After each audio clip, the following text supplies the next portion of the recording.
man jàpp naa ni gis nga man dama gëm ni ñun ñooy voté suñu président yi gis nga moo tax man la suñu homme politique yi quand même la ñu war a mettre à jour ñu xam ne ñu ngi ci 2020. Très important. Mais ce que le président rwandais fait vous pensez que deful yi fi jinne de luxusul de devant le président français quand il a devant le président wax ko lu ñu def Rwanda yeux dans les yeux. lan jóge langue française yóbbu anglais bi dans les écoles. dafa taxaw président France mu ne les faits sont têtus wax leen li France def yëpp Rwanda yeux dans les yeux. non pour man gis nga Afrique fi mu toll nii.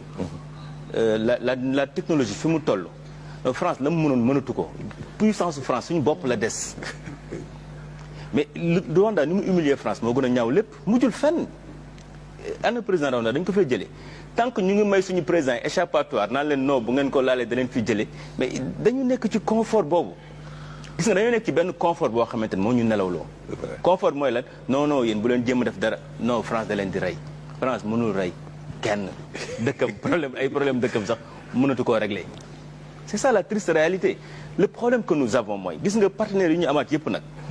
li ma gën a tiital ci Sénégal mooy lan dañ naan nañu bàyyi France waaye nañ dem sëy ak turc c'est-à-dire produit primaire la ñu war a bàyyee jaay sinon daal da ngay ñëw boo tasee ak France ñu ne demal ci chinois yi chinois yi ñëw jël say ressources nga ne demal ci Suisse ñëw jël say or c'est-à-dire dañuy jël say ressources primaires parce que ñoom seen dëkk ressources primaires la ñu soxla pour dama la jox benn exemple ci Côte d'Ivoire j'ai travaillé sur un projet boo xamante ni dañoo pare président dafa changer complètement cacao bi waaw ñoom bu ñu jaayee seen cacao yëpp 2 milliards de dollars lañ koy jaayee Choco Suisse waaw 30% lay jënd ci cacao Côte d'Ivoire bi chiffre d'affaires am 97 milliards de dollars la c'est-à-dire que Ivoirien toog ba chaque ni léegi dañuy téye seen cacao day métti tuuti Choco Suisse ñëw ubbi entreprise am foofu parce que réew fulla ak fayda moo koy yor tant que ñu ngi jàpp suñu xel wala yombalal gouvernement yi non France mënul dara man je dis que. foog ñu am fit man France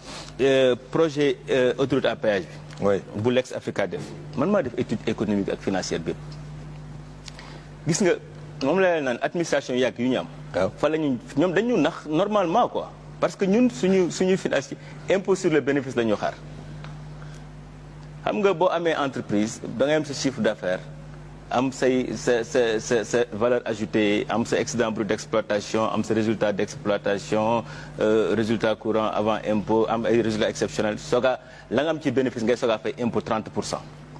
mais entreprise dañuy ñëw avant ñuy egg foofu wut ay charges yoo xamante ni ci seen i mbokk lañ koy jox ba boo ñëwee 143 milliards la ñu am chiffre d'affaires xam nga ñaata la ñu fay impôt.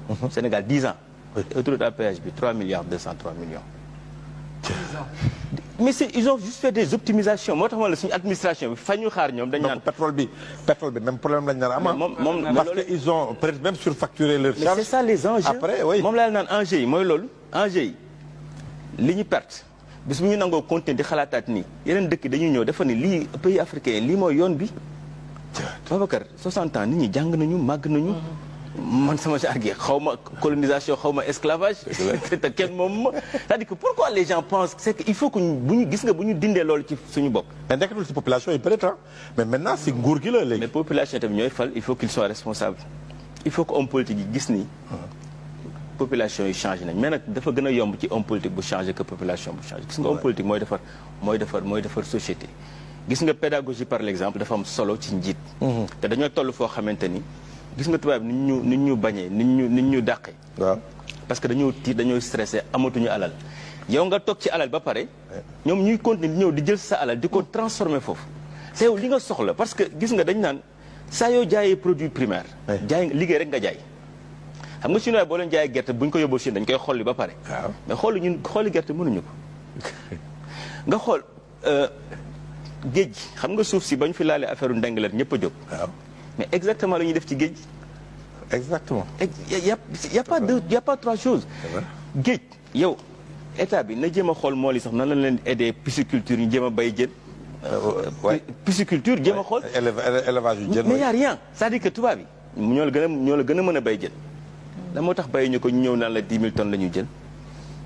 duñ la bàyyil dara sa biir géej c'est-à-dire que ñoo war a bàyyi di xalaat bu yomb boo xamante ni signé nañu 10 000 tonnes ban nappkat mooy lay pesel ne la ñëw naa jël naa 10 000 tonnes natt naa ko dem naa. yow noo koy vérifier. je pense que fondamentalement bien que am na ay sénégalais si biir bateau yi mais malheureusement ñoom it wóoruñu ndax. li ñuy xaar si ñoom di koy def yàlla bu ñu lekk bëgguma jiñ kenn waaye wóoruñu. li gars yi naan yàlla bu ñu lekk. marins de contrôle marins de contrôle. marins de contrôle mais quand tu vois. muy autoroute à péage muy yeneen entreprise yëpp. les gens dañuy ñëw pour ñoom li Bolloré France 2 moo def enquête étude ci Bolloré. Bolloré il investit 20% de son chiffre d'affaires en Afrique et 80% ailleurs et il tire 80% de son bénéfice en Afrique. c'est-à-dire que dañuy ñëw def seen montage financier. ñun ay c'est-à-dire que administration yi bu ñu yor moo yàgg fi ak fi xam-xam toll. on se laisse faire. administration day évoluer dans le temps et dans l'espace. mooy tax dëkk bu ñëw indi sa montage financier nga xam nan la defee montage nga jéem a corriger ko défendre